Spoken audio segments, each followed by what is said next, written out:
5 দেশের সফরের শেষ গন্তব্য হিসেবে মঙ্গলবার রোমে পৌঁছালেন ভারতের প্রধানমন্ত্রী নরেন্দ্র মোদী। আর সেখানেই আবারও চোখে পড়ল মোদী ও ইতালির প্রধানমন্ত্রী জর্জিও মেলোনির সেই বন্ধুত্বপূর্ণ রসায়ন, যা বেশ জনপ্রিয় বটে। বিমানবন্দরে তাকে স্বাগত জানান ইতালির উপপ্রধানমন্ত্রী ও বিদেশমন্ত্রী অ্যান্টনিও তাজানি। এরপর রাতের কলোসিয়ামের সামনে মোদির সঙ্গে একটি সেলফি তুলে সোশ্যাল মিডিয়ায় ছবি ভাগ করে নেন মেলোনি, যা মুহূর্তের মধ্যেই ভাইরাল হয়ে যায়। মেলোনি তার পোস্টে লেখেন, রোমে আমার বন্ধুকে স্বাগত। মোদি এবং মেলোনি দুই নাম মিলিয়ে তৈরি হয়েছে জনপ্রিয় হ্যাশট্যাগ মেলোডি, যা আন্তর্জাতিক সোশ্যাল মিডিয়ায় এখন আলোচনার কেন্দ্রবিন্দু। কলোসিয়ামের আলোকসজ্জা এবং রাতের আকাশের আবহে তোলা ছবিটি মাত্র কয়েক ঘন্টায় 15 লক্ষের বেশি ভিউ পেয়েছে। কমেন্টেও ঝড় উঠেছে দুই নেতার উষ্ণ সম্পর্ক নিয়ে।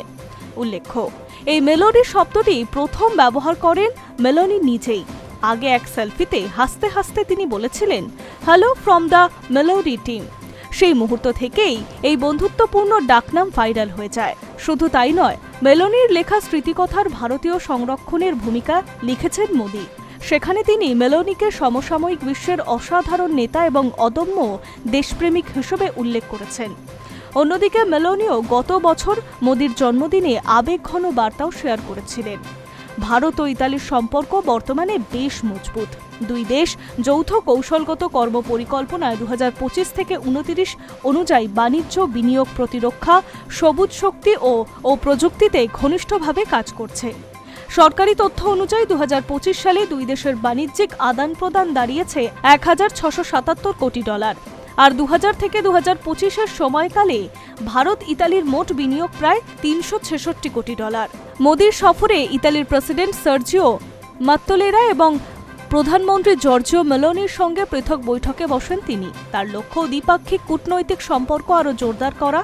পাশাপাশি তিনি রাষ্ট্রপুঞ্জের খাদ্য ও কৃষি সংস্থার দফতরে যাবেন, যেখানে বিশ্ব খাদ্য নিরাপত্তায় ভারতের ভূমিকা তুলে ধরবেন। মোদি বলেন, এই সফরে ভারত ইতালির সম্পর্ক নতুন উচ্চতায় পৌঁছবে। পাশাপাশি ইমেক ভারত পশ্চিম এশিয়ার ইউরোপ অর্থনৈতিক করিডোর নিয়ে গুরুত্বপূর্ণ আলোচনা করা হবে। মোদি মেলোনির কলোসিয়াম সেলফিও শুধু দুই নেতার বন্ধুত্ব নয়, দুই দেশের নতুন কূটনৈতিক অধ্যায়ের প্রতীক হিসেবে উঠে আসছে।